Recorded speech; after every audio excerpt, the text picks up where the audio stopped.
Donc, je vais prendre l'habitude. On n'oublie pas, on s'abonne, on like, on partage, on fait connaître la chaîne, les petits commentaires, tout ce qui va bien. Et je vous en remercie. Donc aujourd'hui, on va parler bien, d'un petit sujet qui va être bien, tout ce que l'on peut trouver dans son quotidien pour démonter quelqu'un et s'en servir comme une arme.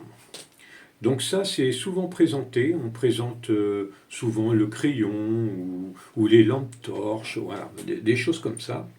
Et donc, il y a quelque chose qu'il faut rappeler quand même, c'est qu'à partir du moment où on utilise un objet du quotidien pour se défendre ou pour menacer, eh bien cette utilisation elle va rentrer dans le cadre de l'article 132-75 qui concerne les armes par destination.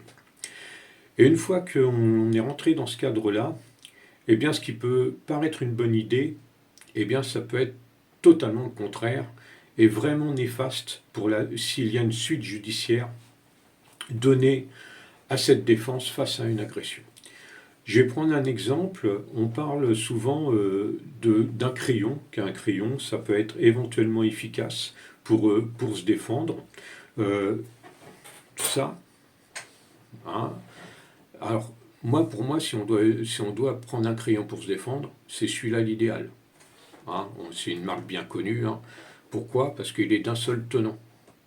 Ceux qui sont articulés avec les trucs qui se dévissent ou des petites choses à manipuler, pour moi, c'est beaucoup plus fragile. Ça, c'est d'un seul tenant, un seul bloc. Le petit capuchon, il est un peu pointu. Donc ça peut éventuellement être l'idéal pour se défendre. Mais une fois qu'on a parlé de ça, eh bien, dans quel cadre on va pouvoir utiliser ça? C'est-à-dire, vous êtes agressé par quelqu'un qui a un main nue, hein, et puis vous prenez le crayon pour vous défendre, pour le frapper. Ce crayon-là, il sera considéré par la justice comme une arme à part entière. Pourtant, c'est qu'un crayon, mais la justice, la seule chose qu'elle va garder, c'est pas l'objet, c'est que vous l'avez utilisé pour frapper quelqu'un. Donc la justice considérera ce crayon comme une arme.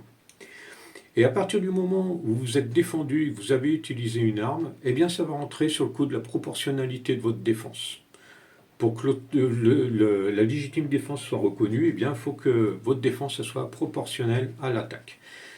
Et donc, il va falloir, le risque qui va se poser, c'est que si vous passez en justice, il va falloir expliquer pourquoi vous avez utilisé une arme, cette arme-là, pour vous défendre. Si vous avez pu le toucher avec le crayon, vous auriez pu le toucher avec votre main, avec votre poing. Il a voulu vous frapper, vous avez paré le coup de poing, vous y avez mis un coup de poing, il est tombé, il est séché, vous ne l'avez pas achevé, vous l'avez laissé comme ça a été suffisant pour que l'agression s'arrête, il y a de grandes chances que la légitime défense soit retenue. Il a mis le même coup de poing, vous aviez un crayon dans votre poche, par exemple, et puis quand vous avez vu qu'il était énervé, vous avez eu le temps de sortir votre crayon, et après le coup de poing, vous l'avez piqué avec votre crayon, là, eh bien, la proportionnalité, il y a grand risque qu'elle ne soit pas retenue. Beaucoup de risques que cette proportionnalité ne soit pas retenue. Et là, ça ne sera plus une défense main contre main, ça sera avec une arme. Et là, ça change tout. Ça change tout sur le résultat de votre défense. Absolument tout, parce qu'il faudra expliquer pourquoi vous avez pris un crayon alors que vous pouviez le toucher avec votre main vu que vous l'avez touché avec votre crayon. Donc il pourra être éventuellement gardé que comme quoi vous aviez l'intention, une vraie intention de le blesser durement en vous ayant servi de ce crayon-là. J'ai eu du mal à parler moi. Mais ça c'est quelque chose qui est extrêmement, extrêmement important. Pour moi le crayon il peut être utile par exemple, dans une voiture. Dans une voiture, on est dans un milieu qui est quand même très restreint. Il n'y a pas beaucoup de possibilités de mouvement. Vous avez oublié de fermer votre porte de voiture. Il y a quelqu'un qui a repéré votre téléphone sur le tableau de bord, vide-poche ou que sais-je, votre sac à main. Il ouvre la porte et il essaye de vous piquer ça. Là, le crayon, il peut être intéressant parce que vous n'avez pas liberté de mouvement. Donner des coups dans une bagnole et être efficace, c'est pas évident. Là, on le pique de partout, on ne cherche pas à être précis, parce que ça va être compliqué dans cette situation-là. On pique un maximum de partout, où ça tombe, et on lui envoie. Ou péter la vitre, ou il pète la vitre pour pouvoir voler, pareil. Parce que il peut aussi, en général, y mettre quelques parpaings en même temps. Donc ça peut être éventuellement une solution, ou lui prendre la tronche et puis le bouffer. Bon bref, mais le crayon, là, il peut être éventuellement une solution dans ce cadre-là, et là, la légitime défense a plus de chances d'être retenue par rapport au premier exemple que j'ai donné au début de la vidéo. Donc ça, ce qui peut paraître quelquefois des bonnes solutions, qui sont présentées comme des solutions à tout va, eh bien, ce n'est pas obligatoirement l'idéal pour ne pas avoir de suite judiciaire. Hein, moi, mon but, c'est pas de vous donner mon avis sur ce que j'en pense, c'est d'essayer de relater ce qu'il y a de plus vraisemblable sur ce qui pourrait se passer en cas d'utilisation. J'ai vu une vidéo sur quelqu'un, ça me fait bondir. Il présente justement ce type d'article pour que les gens puissent se défendre. Et il présente un porte-clés. Et ce porte-clés, il l'a acheté parce qu'il y a marqué porte-clés quand on l'achète sur Internet. Voilà, porte-clés, il est intéressant. Sauf que ce porte-clés, c'est pas un porte-clés, c'est un cubotant. Un cubotant, ça fait quelque chose de très pointu qui peut être pris en main pour frapper.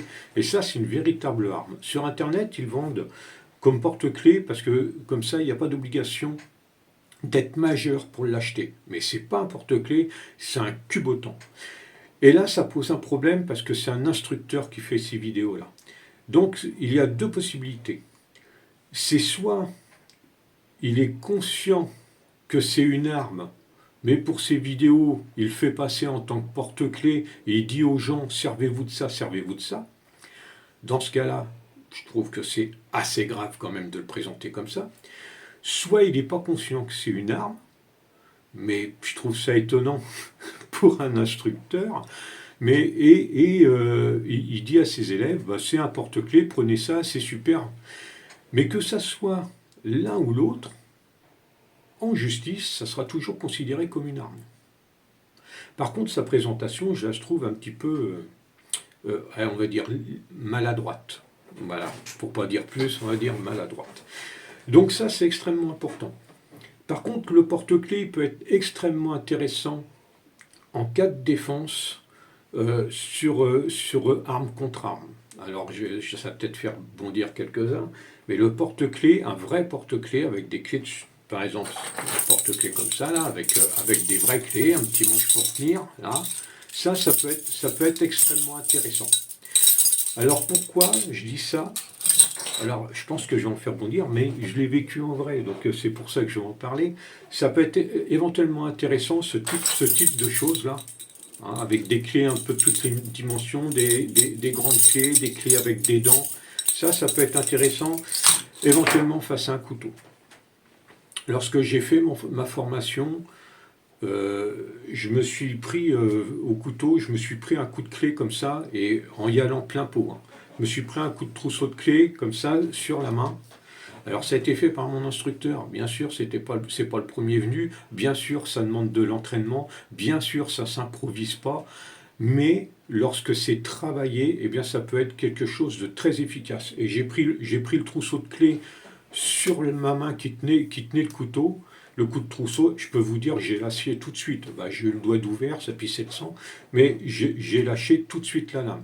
Ça fait extrêmement mal. Et je peux vous dire que moi, j'ai l'habitude de tester, quand je vois des choses, de tester les coups de chaise, de tester les coups de ceinture.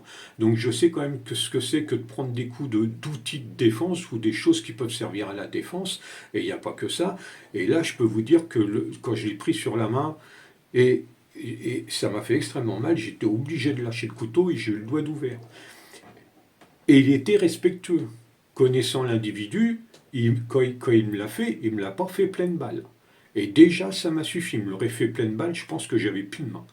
Donc ça, c'est quelque chose qui peut être intéressant, mais je le répète, ça ne s'improvise pas. C'est quelque chose qui demande de la technique, qui demande beaucoup de pratique, et une fois que c'est fait, ça peut éventuellement être un outil intéressant, et c'est quelque chose qu'il faut garder en mémoire à travailler.